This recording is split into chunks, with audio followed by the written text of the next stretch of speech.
When there's no more hope is left in me, I can see what comes my way, and I'm always lost.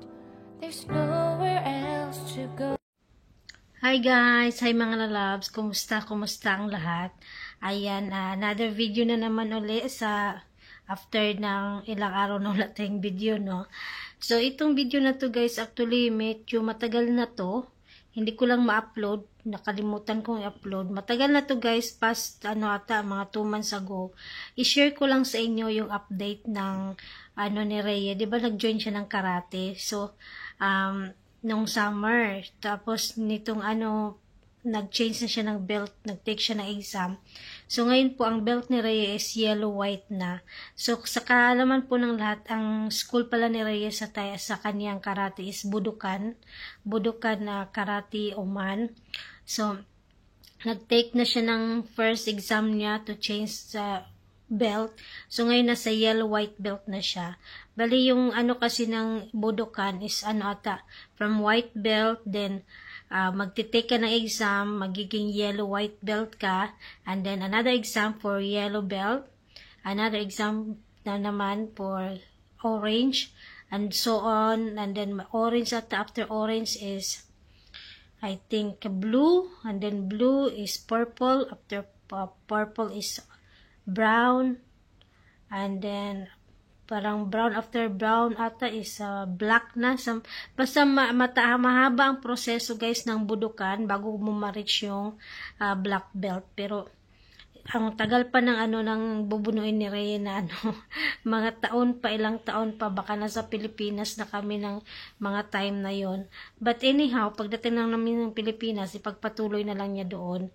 Hindi ko alam kung mayroong Budokan na karate club doon sa amin, sa Digos. Kung hindi man, maghanap na lang kami ng ibang mga school doon. Marami naman na magugustuhan niya. And ito pala yung kanyang backpack niya yan. Nandiyan pa yung tubig na ginagamit niya pag pumupunta kami doon sa karate school.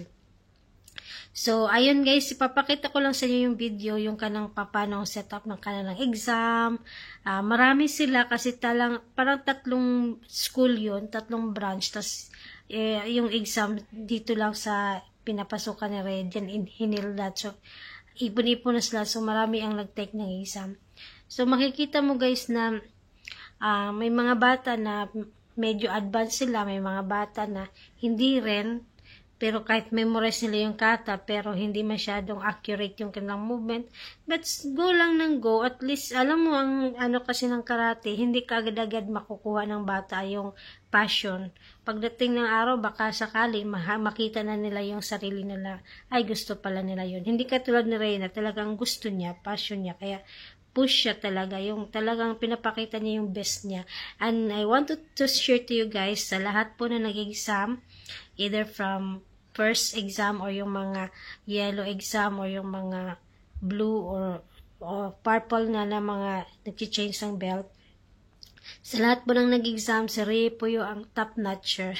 Siya po nakakuha ng A+ sa exam. Siya lang po naka-nail ng A+ sa time na yon, kasi nakitaan siya ng master ng kanilang coach, ng magaling talaga siya. Yung nasa puso niya yung ginagawa niya, tsaka dahil nasa puso niya, na ilalabas niya sa movement niya, accurate yung kanyang mga movement. So ayan, natuwa naman siya dahil tawag dito, yung pagpunta namin doon, kinabahan siya kasi hindi niya alam ano ba talaga yung exam ng karate. Sabi ko, kasi ako nakaranas ako noon, sabi ko medyo tense talaga kasi pagkakatahin kayo tapos maraming nakatingin, kailangan hindi mo maano yung kata, yung hindi ka pumalpak, kailangan yung tama yung pagka-present mo, hindi pwedeng kulang kasi syempre anong masasabi ng ibang nakatingin. So ayun, kinabahan siya, but of course, ayan, sa awa ng Diyos, nagawa niya at siya pa yung nakakuha ng A+. So, ayan mga lalabs, panoorin niyo yung video ni Rhea na nag-change siya ng belt. And because this is all video, pasensya na kayo. And then, this next month pala, meron ulit siyang another exam para mag-change na naman siya to purely yellow belt. So, magiging pure yellow belt na siya for the next exam. This probably, first week of October. So, okay, enjoy watching. And, of course, don't forget to like and subscribe to our video. Please. And meron pala akong super thanks mga lalas. Bago ko makalimutan. Palagi ko yung nakakalimutan. Meron akong super thanks. Kung gusto nyo mag-share ng blessing kay Mami Ellen. Kasi wala naman trabaho si Mami Ellen. Ay, sige naman video-video naman na itong kuha na guys. Para ipon-ipon puntag mga revenue na to. Kung gusto nyo mag-share, pag natuwa kayo sa mga video, then lang po, pindutin nyo lang po yung super thanks. Bye mga lalabs! So, dito mga lalabs, ayan, nagsimula na sila. Ano mo na sila warm up. Ayan, yung mga exercises na ginagawa nila araw-araw. Yan, ginawa uli nila that time. Tapos, parang warm up lang siya, guys. Si Rhea naman, nandun banda sa likuran. Hindi masyadong kita, pero nasa bandang likuran siya, guys. So, ito na guys, si Rhea, magkakata na siya, mag-perform na siya ng kanyang kata. Alam mo guys, 2 beses siyang pinagkata ng master kasi gusto ipakita ng master na talaga yung movement niya kasi gusto siyang bigyan ng A+. So, ito yung first na attempt niya. So, meron silang staff dyan guys na nagbibideo kasi yan yung parang documentation nila sa exam na yan. So, pinutusan siya na videohin si Rhea, every movement ni Rhea. Kasi yan yung ilalagay nila sa kanilang front desk, na meron silang video doon na pinapakita ng mga accomplishment ng mga estudyante. Pero so far ngayon, hindi pa nilagay sa front desk yung video na yan.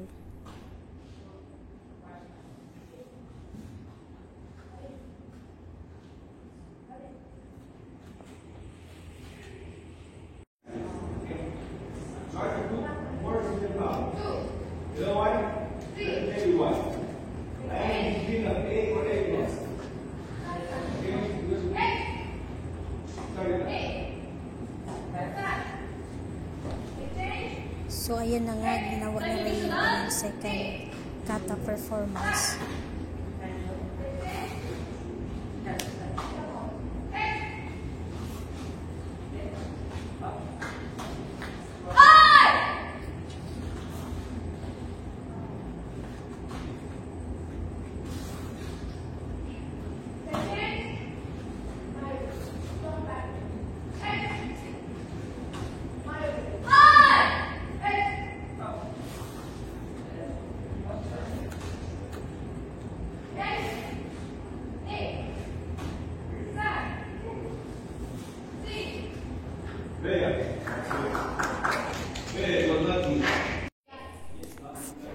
Ayan guys, nandun si Rhea guys sa bandang likod doon, pinag-split siya na. That is another exam naman.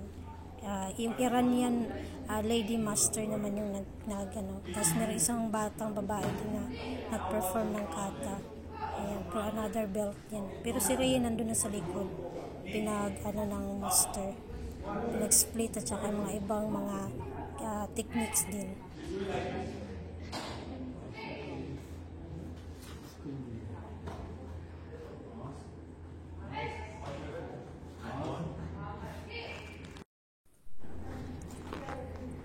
So, ayan si Rhea guys, another master naman, Nepali lady master naman yan for the technique exam, kicking and punching technique exam.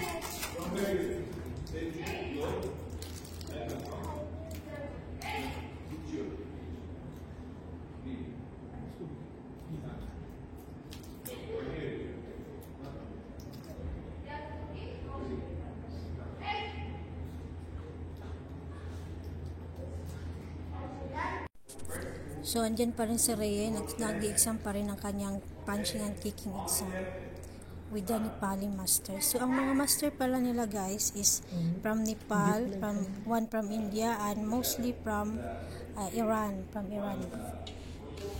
So, from here, formation ulit sila guys, kasi tapos na yung kanilang exam, and then ibibigay ng kanilang mga bagong belt.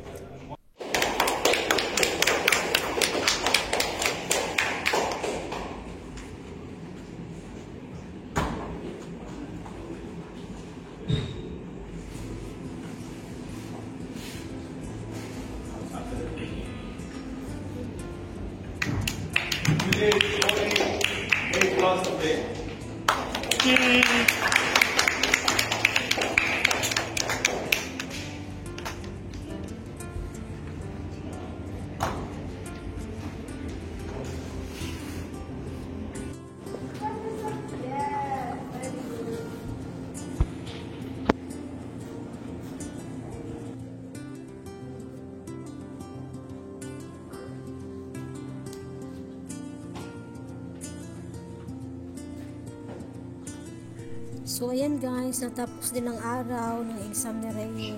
Thank you so much guys for watching. I hope you enjoyed this video and I hope you find it motivational also para yung iba magkakaroon din ng interest kung paano ang pumasok sa mundo ng martial arts. Thank you again. Bye-bye.